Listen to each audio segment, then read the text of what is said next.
Day 698 of doing a LeetCode problem every day until I get a job. All right, y'all, we're back again. Another day, another LeetCode problem where we're doing daily LeetCode problems. And today we have question number 2751, robot collisions. The difficulty level is hard, but don't worry because you already know we're going to keep the solution as simple and easy to understand as possible. But before we get started, y'all, don't forget to like, hype, subscribe, comment, and share. And if you need any new Apple AirPods, go ahead and check out that link in the description so you can get you some. Now let's see what the question says. There are N1 index robots, each having a position on a line, health, and movement direction. You are given 0 index integer arrays positions, health, and the string directions where directions of I is either L for left or R for right. All integers and positions are unique. All robots starting on the line, all robots start moving on the line simultaneously at the same speed in their given directions. If two robots ever share the same position while moving, they will collide. If two robots collide, the robot with the lower health is removed from the line and the health of the other robot is decreased by 1. The surviving robot continues in the same direction it was going. If both robots have the same health, they are both removed from the line. Your task is to determine the health of the robots that survived the collisions in the same order that the robots were given, i.e., final health of robot 1 if survived, final health of robot 2 if survived, and so on. If there are no survivors, return an empty array. Return an array containing the health of the remaining robots in the order they were given in the input, after no further collisions can occur.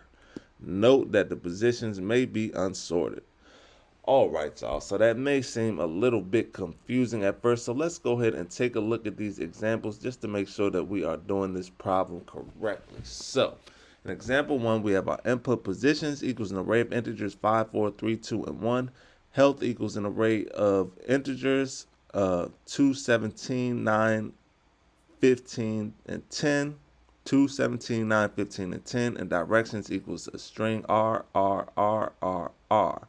Boom, the output is 2, 17, 9, 15, and 10. Explanation: no collisions occur in this example since all robots are moving in the same direction, so the health of the robots in order from the first robot is returned 2, 17, 9, 15, and 10. So just to break this down one step further, they give us this handy dandy visual representation up here, and we can see that all robots are already moving in the same direction, right? It's R, R, R, R, R, meaning all robots are moving to the right. So if all robots are moving in the same direction, there will never be a collision. So we could just return the array of health in the same order it appeared, right? Because each health rating corresponds to a robot, and if there are no collisions, then the health rating should never change. Boom. Now, just in case that didn't make sense, let's take a look at example 2, because also these positions were in order as well. So this was kind of just a basic example of what's going on. Let's take a look at example 2, where it's a little bit more confusing, where the positions are mixed and matched and the directions are not all the same. So in example 2, we have our input positions equals an array of integers 3, 5, 2, and 6.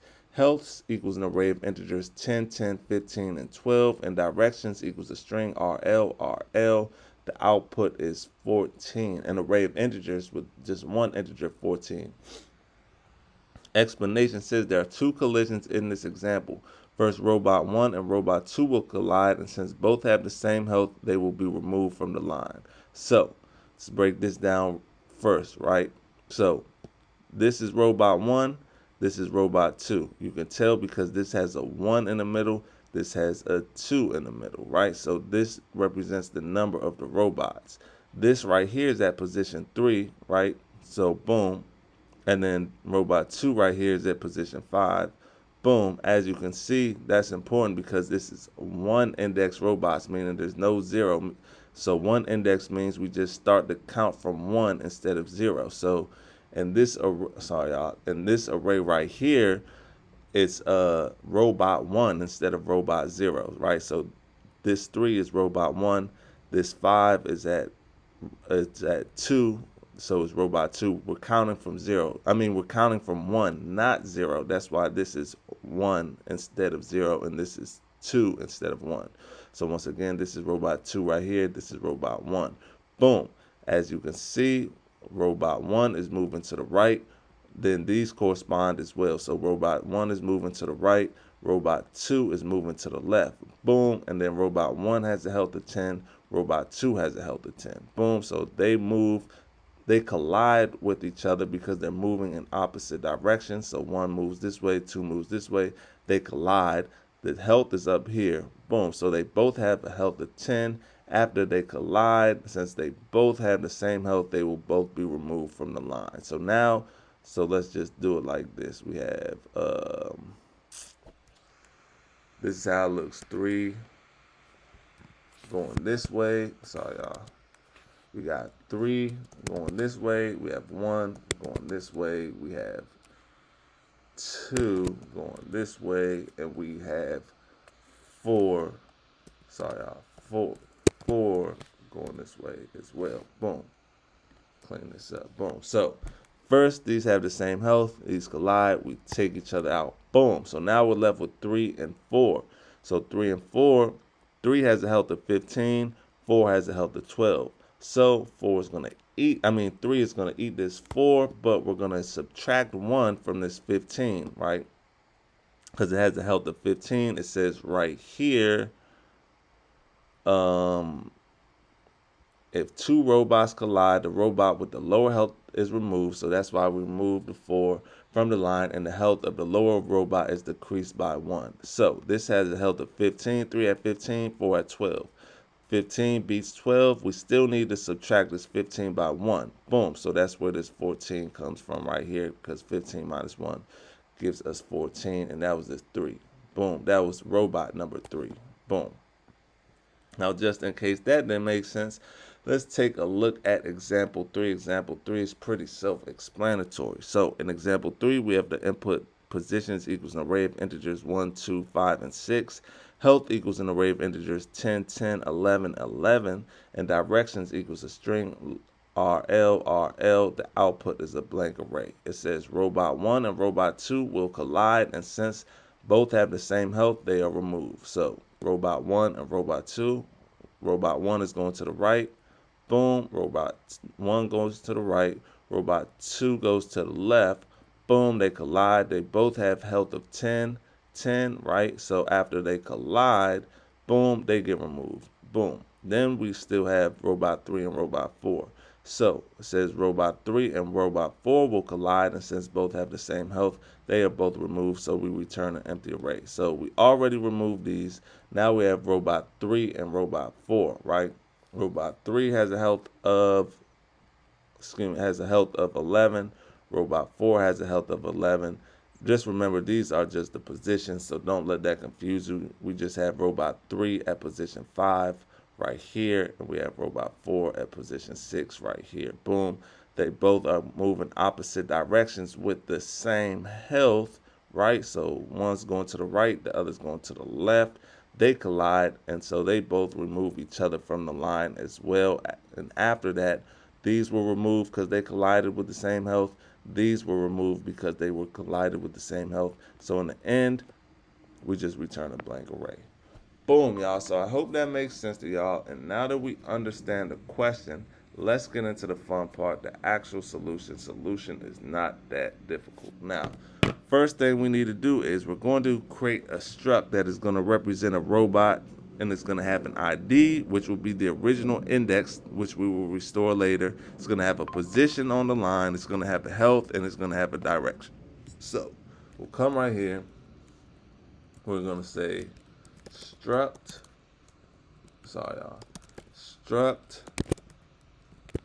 robot. Boom, open up the brackets. We're going to say let ID colon, that's going to be an integer. Then we'll say let POS colon, that's going to be an integer. Then we're going to say declare variable called health, because that changes, health will change, so that'll be a variable, but that will also be an integer. And then we are also going to say let dir for direction, and that is going to be a character. Boom. Now, first we needed to get the positions.count. So we'll just say let n equal positions. Sorry, y'all. Positions dot count. Boom.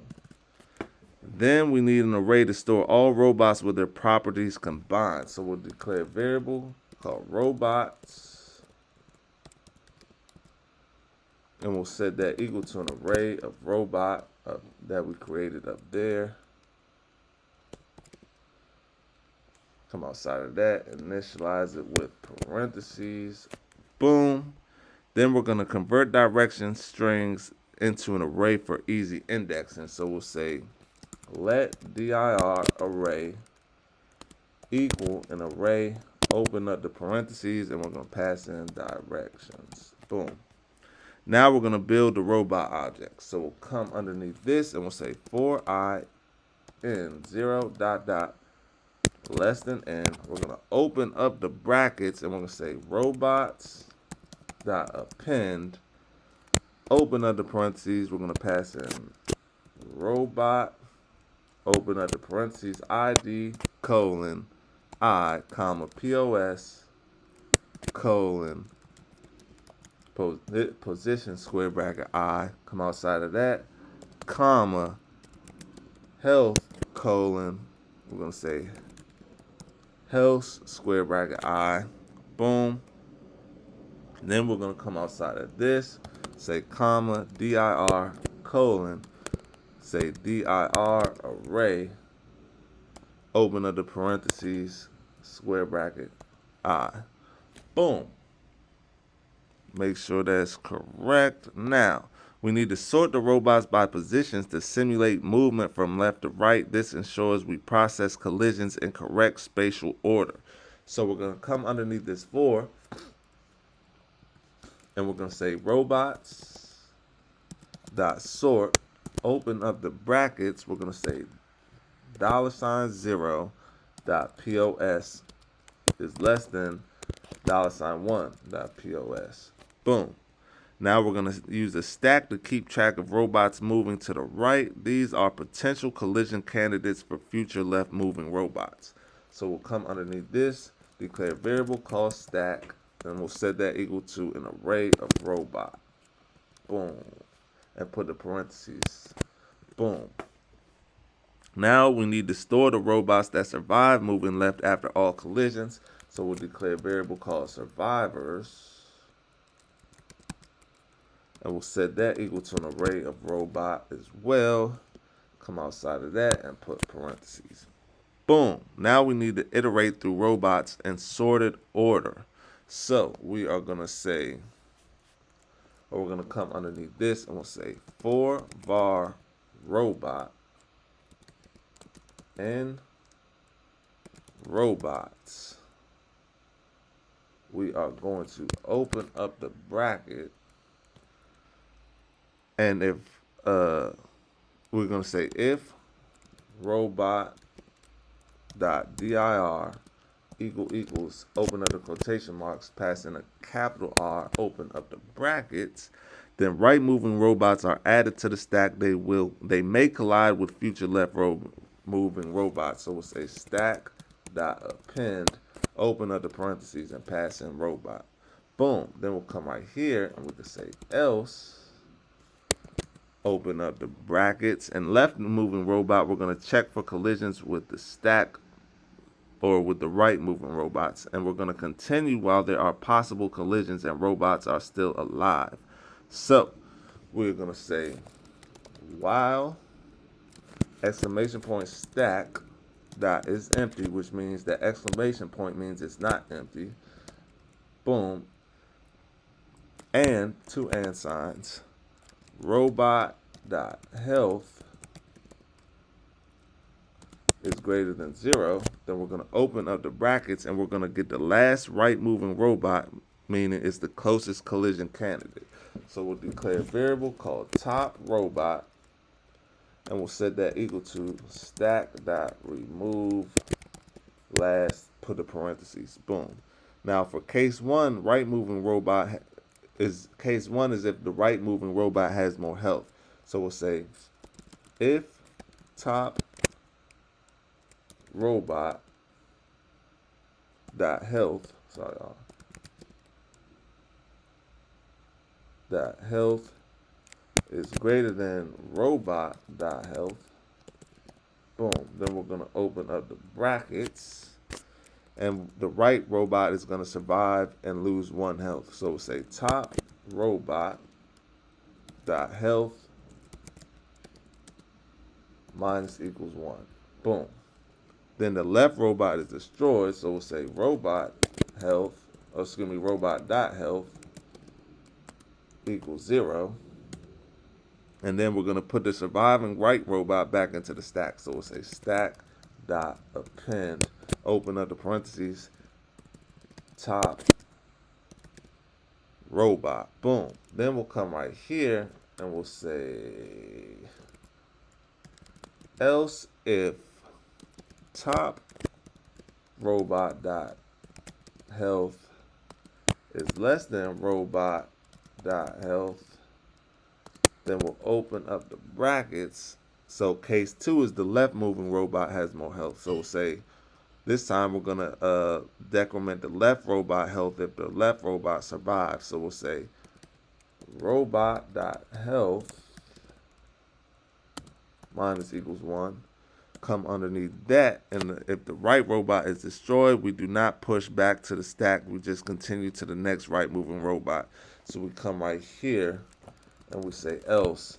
We open up the brackets, and case 3 means equal health and both robots are destroyed. So for that, we could just say robot dot health equals 0. Boom. Now, if the left moving robot survives all collisions, we can handle that. We're going to come right here. Oh, sorry. Yeah, right here. And we're going to say if robot dot health is greater than 0, we'll open up the bracket and we'll append that to survivors. So we'll say survivors dot append, open up the parentheses, pass in robot. Boom. Now we need to combine the surviving left moving robots and survivors with the remaining right moving robots and stacks, meaning they never collided or survived. So for that, we will come all the way down here and we'll say let final survivors equal, open up the parentheses, survivors plus stack. Boom. Then we're going to sort by the original index to match the input order by coming underneath this. We're going to say dot sorted, open up the brackets. We'll say $0 dot ID is greater than $1 dot ID. Boom. Then we're going to return only the health values of the surviving robots. We'll come underneath this and we'll say return final survivors dot map, open up the brackets, and we'll say $sign dot health, y'all. Boom. That should be, oh dang, that's not going to work because this should be $0 dot health. Sorry about that. Now let's give it a run. Do you think that was the only error? I guess that doesn't count as first try, but if that's the only error, of course it's not the only error. Boom, let's fix this and run it again. It's accepted, so let's go ahead and submit it. Make sure it's still accepted after we submit it. Let's see, and look at that, y'all. 54 milliseconds beats 100% of users. That's what I'm talking about. That's what I like to see, y'all. So before we go, make sure you get one more look at the code. This is the top part. This is the bottom part, or this is the middle part. This is the bottom part, y'all. And yeah, with that being said, I hope y'all learned something today, and I hope to see y'all here tomorrow for another day, another LeetCode problem. See y'all then.